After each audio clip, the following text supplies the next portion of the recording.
Happening, folks. If you've been here before, you know I love all things that are creepy, and I also happen to love Nicolas Cage. Well, after waiting a very long time, I've just got to watch Nicolas Cage being a thing that is very f***ing creepy. And now I'm going to talk about it, without any spoilers.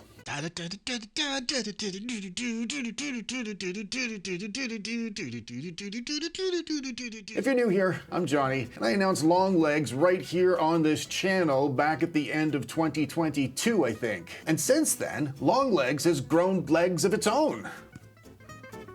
Both by word of mouth and with a very clever promotional website the production company Neon came up with, which is very reminiscent of the original Blair Witch Project's marketing from back in 1926. Right. I don't normally review movies right after I've seen them, and that is for two reasons. Firstly, if it's a decent movie, there is no way you're going to be able to absorb every aspect of it in a single sitting. I don't care who you are. And even if you could, you would not be able to process it right away. If you've ever woken up and felt differently about a movie you'd watched the night before, that's because your brain had processed it while you were keeping the rest of us awake with your stupid snoring. I love getting into the meat of a movie, and that's the other reason I rarely do these spoiler-free reviews. If you're giving me your time, thank you for that, by the way, I owe it to you to give you my full interpretation of the movie. And to do that, we have to examine every aspect of it, and that means spoiling things. Now, with all that in mind, there are things about this movie I haven't fully processed yet. And without spoiling anything, Longlegs is going to be stuck in my head for days, especially seeing as I'm going back to see it again on Sunday.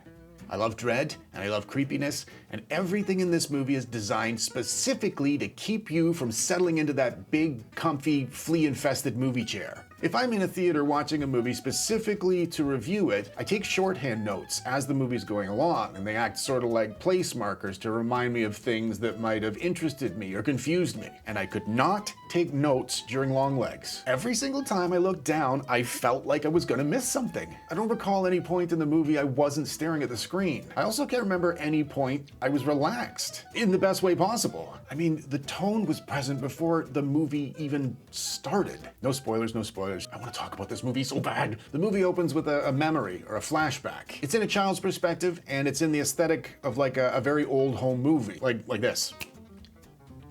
This is supposed to represent the little girl in the movie. Then it jumps back to the present day, which in this movie is the 90s. Bill Clinton's portraits on the wall in the FBI offices.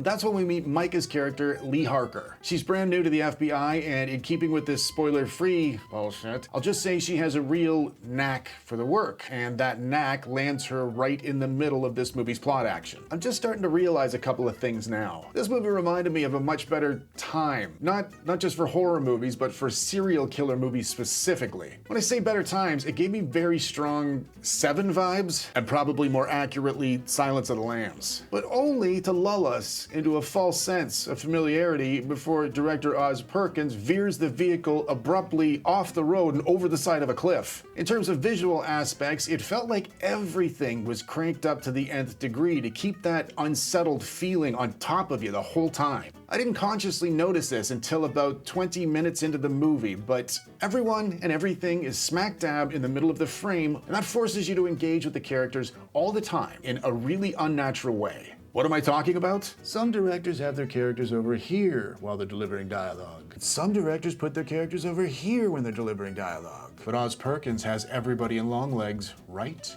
here. You're locked into it with the characters. In a sense, all the art's taken out of the camera work. And that leaves you no choice. You have to be in every moment. At one point, Micah's character even turned around quickly and walked around the camera as if it was a person. Oz Perkins, this movie's director, son of Anthony Perkins, aka Norman Bates from Psycho, if you don't know already, decided to shoot this movie in the same style Stanley Kubrick shot The Shining, with all of the lenses being super wide. And you feel it the whole time. In support of the visual elements, the soundtrack feels like somebody wrapped a big filthy blanket around you. Earlier, when I mentioned the tone was set before the movie even started, the score starts before the movie actually does. There's a low rumbling droning sound playing while they're still showing you the production company credits. And for the whole movie, the audio and the sound is active and alive, like it's playing a character in the movie itself. To a degree I cannot remember another movie soundtrack doing. probably since Colin Stetson's Hereditary soundtrack. And I never compare anything to Colin Stetson's Hereditary soundtrack because you can't.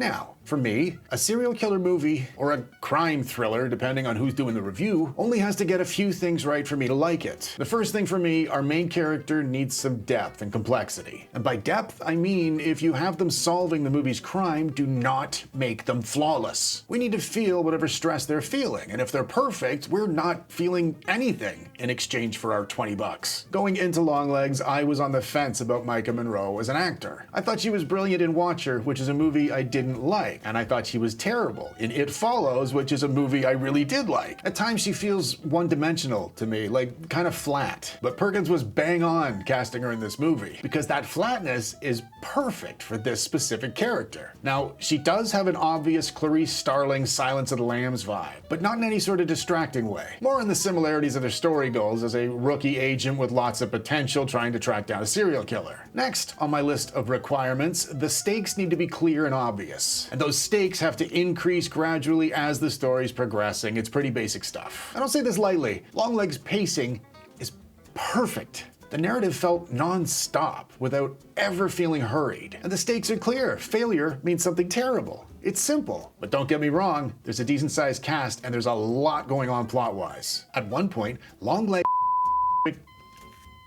I knew I would fuck it up eventually. This movie has haunted dolls. There's an FBI agent so socially awkward she might have supernatural abilities. And there's a serial killer who worships the devil. But Perkins never loses control of any of it. In terms of setups and payoffs, which horror movies typically do terribly if they bother doing them at all, as Longlegs progresses, you're fed a slow, steady stream of what feels like inconsequential information. But everything you don't realize you're picking up on is building towards the ending. And as somebody who's nearly finished the final draft of their own first novel, I can say the writing in this movie is excellent. I'm sure a lot of you will agree when you get to the end of a serial killer movie, there's nothing better than a shocking, surprising twist. But even if you nail all these elements, none of them count for anything if the actual star of the show, the person we're all really there to see, the serial killer, is anything short of wicked and devilish. And if you add weird and wildly unnerving to wicked and devilish, you have Nicolas Cage as Longlegs. He plays a serial killer who worships Satan, but before you start rolling your eyes, it's Nicolas Cage. Not only does he own the character the way he always does, I'm considering the possibility it might be my favorite of his characters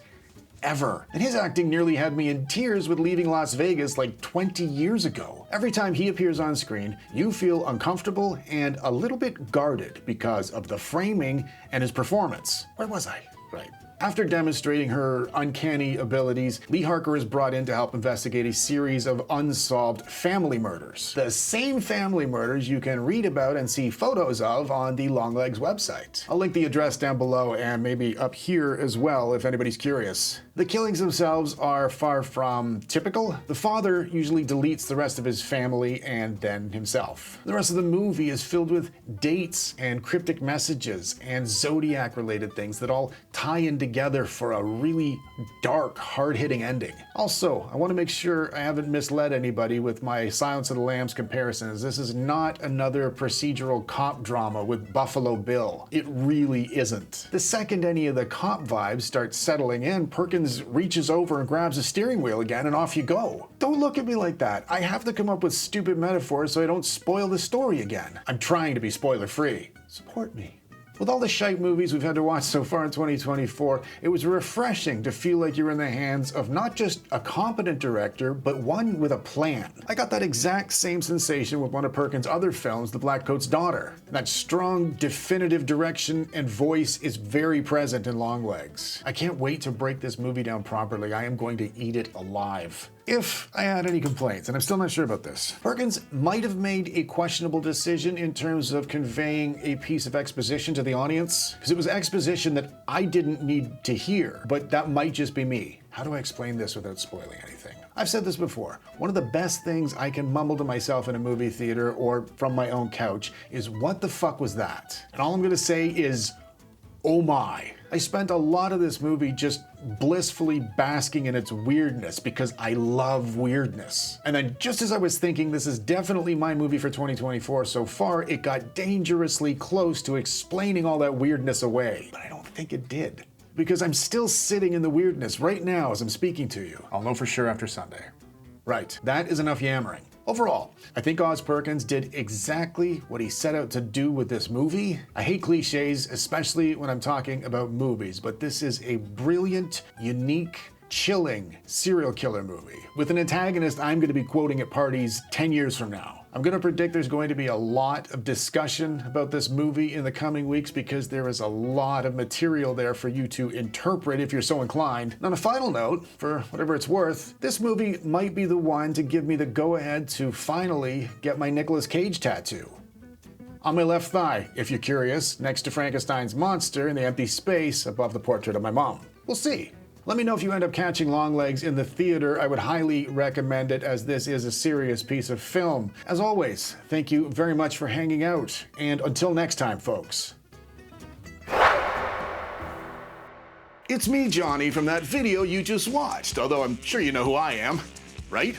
You should subscribe to the channel. It doesn't cost anything, it's easy to do, and it makes creative people like myself who thrive on compliments feel all warm and fuzzy. And if you like that last video, click on this next video because it's just as amazing.